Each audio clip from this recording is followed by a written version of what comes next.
ฝากคันเทิงเบิ่งเด้อขาน้อยขาฮู้ว่าขาน้อยผิดสาเหตุใดขาน้อยขาฮู้เบิดเกิดอีหยังขึ้นกับผู้ผ่าเดินทางมาฮอดเวียงจันทน์ปุ๊บถูกเจ้าหน้าที่ตำรวจสกัดถูกปรับไปได้ออกใบสั่งคักแน่งานนี้จะแก้ไขแนวใดดีเนาะผู้ผ่าเอ้ยสบายดี FC แฟนคลับของผู้ผ่าหรือว่า FC แฟนคลับของเท่ามืดมาพบมาพ้อกันคลิปนี้โอ้เป็นเรื่องเล่าที่บ่อยากได้ยินอีกแล้วบ่อยากได้ยินแล้วก็บ่อยากให้มันพบบ่อยากให้มันเจอแม้แต่กระทั่งโตค่อยก็เช่นเดียวกันแม้แต่รถมอไซค์ค่อยมีเอกสารครบคักแน่แต่ค่อยก็บ่อยากเจอบ่อยากพบบ่อยากพ้อเวลาเห็นด่านเจ้าหน้าที่ตำรวจนี่ค่อยวกกลับทั้งที่เอกสารค่อยก็ครบบ่อยากไปต่อหน้าบ่อยากไปต่อว่าเนาะเพราะว่าเวลาเจอด่านปุ๊บนี่เอกสารมีเอกสารบ่มีเจ้าไปเขาก็ต้องได้ยุดเจ้าแล้วก็กวดแล้วมันก็ต้องมีการต่อปากต่อคำกันไปมาอยู่หั่นแหละเฮาเป็นคนที่มันบ่มักยุ่งมักยากเอกสารครบก็สร้างหัวแม้ดอกวกรถกลับอย่างเดียวแต่ว่าผู้ผ่านี่ใบขับขี่บ่มีบ่ถือใบทะเบียนรถอีกตืมแต่ว่าขี่รถมาจากล่องแจ้งมาฮอดเวียงจันทน์ได้กล้าขี่เสยสำหรับตัวค่อยนี่คันเอกสารรถบ่ครบนี่ค่อยบ่ยอมเด้แม้แต่สิออกจากเฮือนค่อยเข้าไปในเมืองนี่น่ะ10กว่ากิโลนี่ค่อยก็บ่ยอมไปคือค่อยบ่กล้าไปแต่ว่าผู้ผ่านี่ใจนี่สุดยอดยอมรับว่าใจเด็ดใจคักแล้วเหตุการณ์มันเป็นแนวใดมาฮอดเวียงจันทน์แล้วทุกคนจับได้มอไซค์ก็สิไปแล่นพาสปอร์ตเพราะว่าบัตรประชาชนแล้วเด้สิไปแล่นพาสปอร์ตไปแล้วจักฮอดหรือบ่ฮอดมองเฮ็ดพาสปอร์ตก็ได้ตำรวจตั้งด่านอยู่พอดีเป่ากวดเป็นเรื่องปกติเขาเจ้าเฮ็ดถูกต้องอยู่แล้วมากวดเบิ่งเขาเจ้าก็บ่ฮู้ได้บ่ว่าคนนี้คือผู้ผ่าคนที่ติดถ้ำคือบ่อนุโลมให้เล่าแน่หรือว่าเขาเจ้าบ่จื้อหน้าจื้อตาหรือว่าหน้าตาแล้วคือคนขี้ยาเกินไปก็เลยบ่ได้สนใจบ่ได้หรือว่าเพิ่นบ่ได้บอกว่าค่อยเป็นคนที่ติดถ้ำโด่งดังเมื่อก่อนนี่อนุโลมให้แน่ก็บ่ออกใบสั่งให้มี2ข้อบ่ถือทะเบียนรถแล้วก็บ่มีใบขับขี่ถูกออกใบสั่งคันออกใบสั่งปึ๊บก็ได้เสียเวลาไปเอาอยู่ห้องการตำรวจเขาพุ่นรายละเอียดจะเป็นแนวใดให้ไปฟังจากปากผู้ผ่าเราสิจมเราสิว่าแนวใดทุกคนไปเบิ่งพร้อมๆกันเลยเรามาบาปอีกวันนี้ใจน้อใจทำกันได้ลงก็ว่าเป็นผู้ที่ทำก็ยังกัก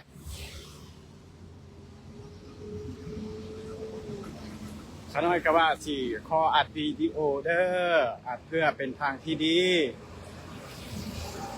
สิเผยแพร่ทางที่ดีบอกว่าถ้าผู้ใดขับขี่ต้องมีเอกสารรถใส่หมวกกันน็อกเพราะว่าข้าน้อยก็ฮู้ข้าน้อยบ่มีหมวกเพราะว่าข้าน้อยเดินทางไกลข้าน้อยก็สิเว้าแต่ละรายละเอียดแต่ว่าเจ้าหน้าที่เพิ่นใจให้ก่อนกักข้าน้อยก่อนแล้วก็เอามากันเดี๋ยวนี้ข้าน้อยก็ได้ย่างมา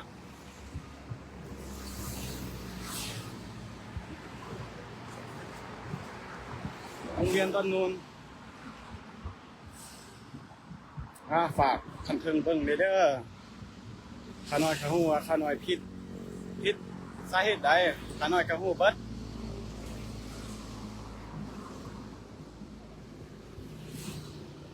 เดี๋ยวนี้ก็ข้าวนำก็บ่ได้กิน 4-5 มื้อแล้วแต่ตอนนั้นลูกเวียงไปสวรรณเขตคือศีลอยู่ศีล5ก็ยากเข้าแต่ว่าเดี๋ยวนี้ยากเข้าก็กินบ่ลง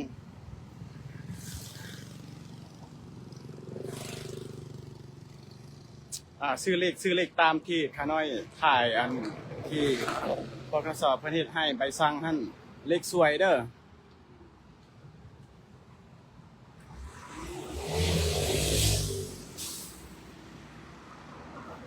ข้าน้อยก็สิเอารถทางพอออกไม่ออกเพิ่นไปแลนเอกสารแลนพาสปอร์ตพอดี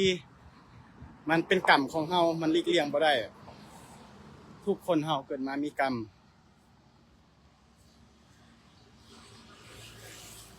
ผู้ใดผู้นั้นใส่บ่ได้ว่าอันเจ้าหน้าที่เด้อเพิ่นเฮ็ดก็ถูกต้องตามกฎหมายแต่ว่าต้องเข้าใจสถานการณ์เหตุผลเขาเป็นหยังต้องไปแนวนี้ก็เพิ่นเบิ่งสถานการณ์บ่ได้ติเพิ่นเนาะเพิ่นคิดตามหน้าที่ของเพิ่น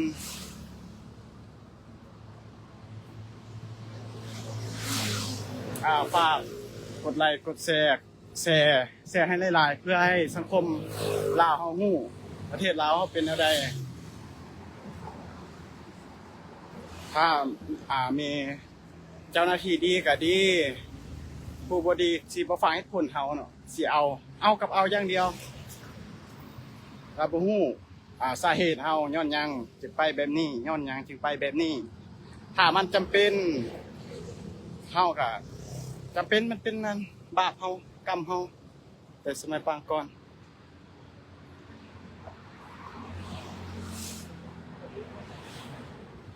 เลขสวยเด้อเลข456 23 018หน้า8หน้า5หน้า4ผู้ใดที่คิดหวังบ่ดีกับข้าน้อยขอให้มันเป็นไป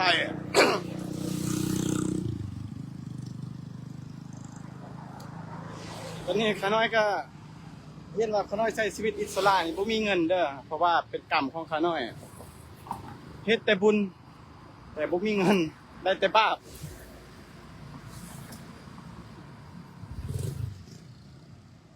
ตอนนี้ก็สิจ้างไปพุ่นละอยู่โรงเรียนดอนนูนตอนนี้ก็อยู่ไป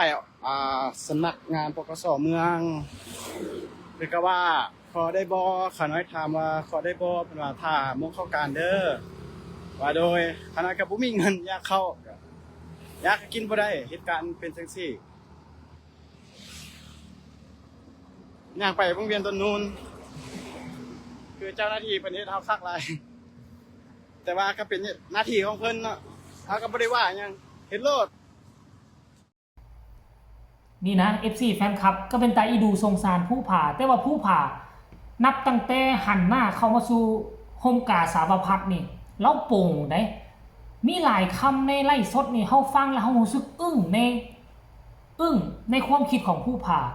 เราบอกว่านะอันนี้มันเป็นเวรเป็นกรรมยิงมันมาไวสำใด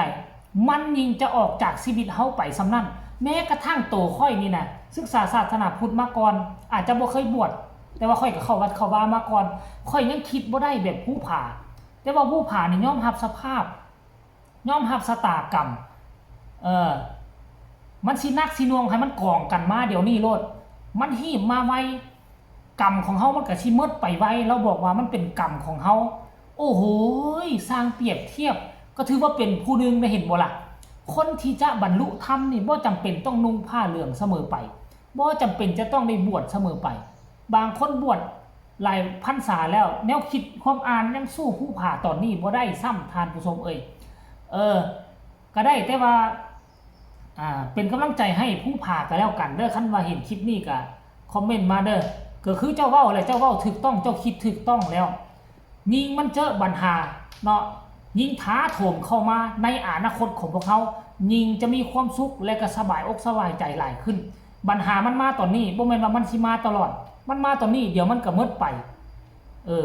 แล้วกรรมของเขาก็ค่อยจะหมดไปแล้วหลังจากนั้นความสุขมันจะมาทดแทนกงกรรมกงแกว่งของแต่ละคนมันมีบ่คือกันบางคนก็เกิดมานี่สบายจนพ่อแม่จากไปแล้วก็จึงกรรมเริ่มเข้ามาความยากลำบากเริ่มเข้ามาบางคนนี่เกิดมานี่ทุกข์ยากแสนเข็ญบัดอนาคตร่ำรวยสนุกสบายก็มีทานผู้ชมชีวิตของแต่ละคนมันบ่คือกันเด้อเอาเรื่องของผู้พาก็นำเสนอเพียงแต่สำนี้ผู้ใดอีดูสงสารก็ฝากกดไลค์กดแชร์กดติดตามที่สำคัญก็คอมเมนต์มาให้กำลังใจผู้พาได้ทางใต้คอมเมนต์สำหรับคลิปนี้ขอลาทานผู้ชมไปก่อน